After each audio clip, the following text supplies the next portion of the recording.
That's fantastic. Now let's move to the Carabao Cup. You know, there's a lot of talking points on the Carabao Cup. There is a Liverpool in the final. There is a Newcastle in the, Arsenal, okay, no. no, there's a Newcastle in the final. There's a Liverpool in the final. What do you make of the results of the Carabao Cup, starting from the Arsenal Newcastle game? I mean, yes, Newcastle had the advantage coming into the second leg, winning the first leg 2-0. Gave them all they needed. However, in the second leg, Arsenal failed to show up. We already know what will happen. From the first leg, immediately Newcastle won. We know that it's done for. Arsenal are not going to go and win Newcastle by 3 goals to nil. There's no how they will do that. There's no how. We know already that is not for. I'm just surprised at the way Arsenal played. I felt at least they could have put on the fight. Maybe a score draw, and they would say, "Wow, they put up a fight," and at the end of the day, they lost the game over 2 legs. But they got beaten 2-0, 2-0. That's 4-0 aggregate for a team that wants to win the Champions League. For a team that is hoping is going to win the league, is too poor. It's too poor for them. And of course, Newcastle, they have one of their best performances of this season, putting out Arsenal and humbling them. It's a great performance from them. I mean, see, a lot of people do not give the Newcastle attack, the credit that they deserve.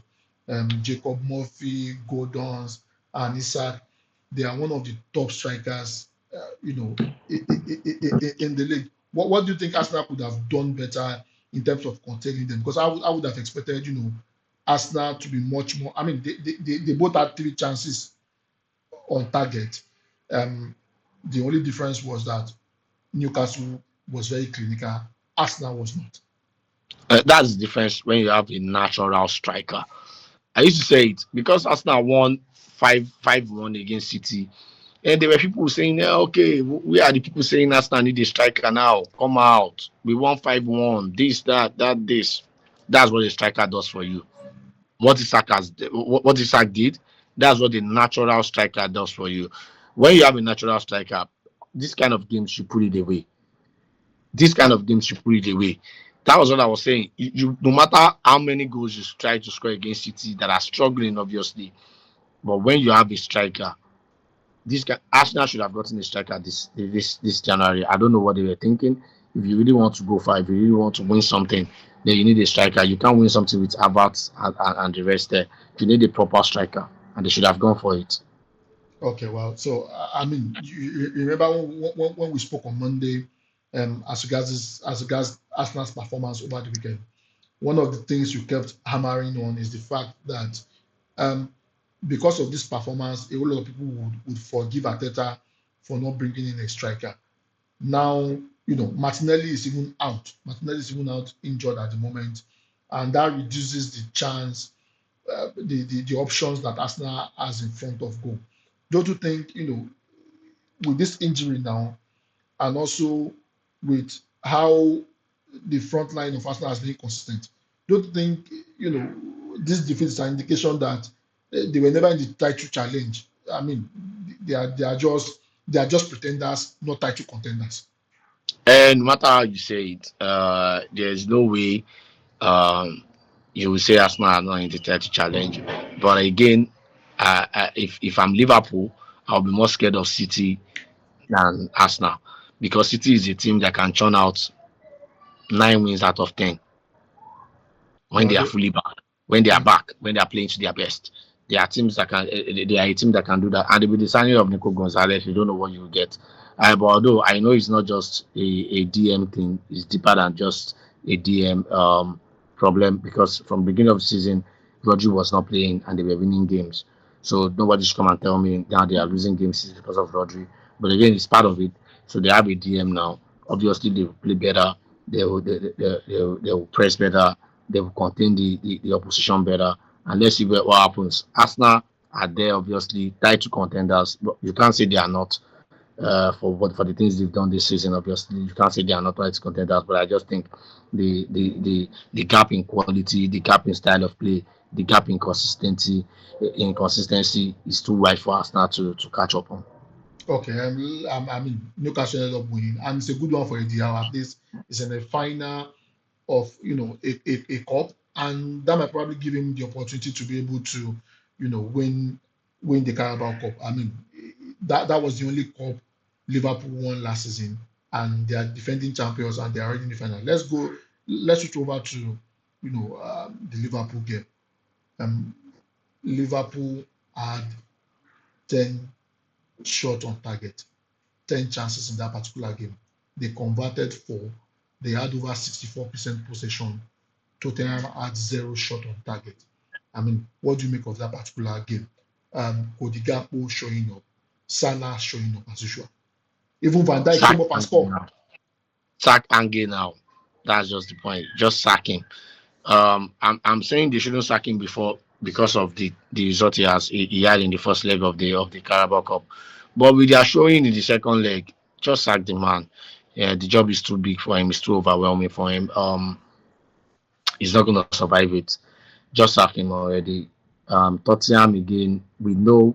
I know it's going to end up like this. I know they won't win because obviously you want 1-0 at your home ground. You're going away to Anfield. Going to meet Liverpool at Anfield is a total ball game. Is a totally different game. At Anfield, they are animals. They will rip you apart, and that's what they did to Tottenham yesterday. But the question has always been, I mean, if you look at that particular game, Tottenham continued to play a very high line. I would have expected as a coach. I mean, you have a 1-0 lead. You play the lowest block of the lowest block. You understand? Defend doggedly. There's a son who is also very fast. Yes, he's about 32, but he's still very fast, and he has the technical abilities to be able to get past players when you put him in that position when he gets the ball. I would have expected Tottenham to defend with their life. He definitely Liverpool will come out because they want to score and probably turn things around, hit Liverpool on the counter, get one or two goals, and defend with your life. The same thing, Newcastle did very well against Arsenal. But Tottenham, leading 1-0, came out gun blazing, and they ended up losing 4-0. Exactly. That's what I said. People will always say, they are playing for a draw. They came to pack the bus. They came to the most important thing is to win. That's what I said. If Mourinho was to be the coach of Tottenham yesterday, maybe Liverpool would have won. Nobody know, but it won't be that easy. It will never ever be that easy because what you would have done is pack the bus, put players in the middle of the park, pack the bus, get the ball, put two runners up front, and give them the ball. That's what you would have done. If a Ole if an Ole is the coach of Tottenham yesterday, that's what you would have done. So So, there are some things. There are some things that you don't. You just win the game. No matter, it's not important how you win. Just get the job done. And at the end of the day, they wanted to be an hero. They wanted to see as we can match up with Liverpool toe to toe with them, and they got whitewashed.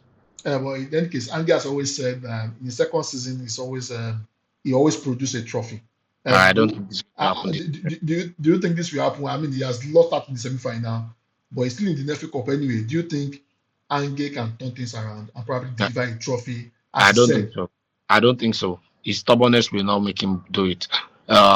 He's in the he's in the he's still in the Europa League also.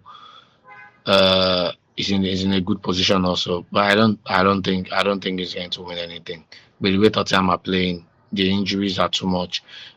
He has to change his style of game to contain. Maybe the loss will actually sound as a reminder for him that sometimes you just have to pack the boss 82 and hit the other team on the counter.